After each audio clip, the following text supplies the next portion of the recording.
Aujourd'hui, nous allons évoquer les avantages et les inconvénients de la Banque universelle. Depuis le milieu des années 1980 en Europe et la fin des années 1990 aux États-Unis, le modèle de la Banque universelle s'est imposé. La Banque universelle, c'est quoi? C'est un établissement financier qui regroupe tous les métiers de la banque. Elle est donc à la fois banque de dépôt et d'investissement. Elle favorise la rentabilisation des investissements des banques grâce aux économies d'échelle et d'envergure.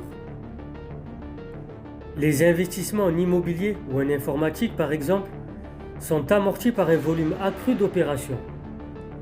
Elle permet aussi aux établissements de diversifier leurs risques et donc de les réduire.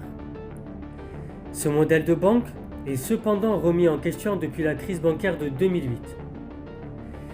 Il est important que les banques de dépôt en charge de l'épargne populaire et des prêts aux ménages et aux PME limitent les risques qu'elles prennent. Pourquoi? Parce qu'elles font tourner l'économie réelle. Elles sont portées le plus souvent par des logiques de la banque d'investissement lorsqu'elles doivent avec leurs profits combler les pertes des activités spéculatives sur les marchés.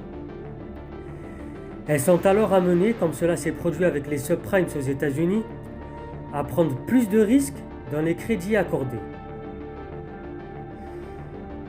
C'est-à-dire que la Banque universelle est souvent une banque trop importante pour que l'on puisse la laisser faire faillite. Too big, to fail, je vous invite à voir les vidéos que j'ai fait sur le sujet. En tout cas, ce qu'il faut retenir, c'est que les pouvoirs publics sont contraints, si nécessaire, de sauver ces établissements comme on l'avait vu, ce qui coûte très cher aux finances publiques. Je vous invite à voir les différents reportages, notamment sur l'Irlande, les États-Unis et certains pays européens.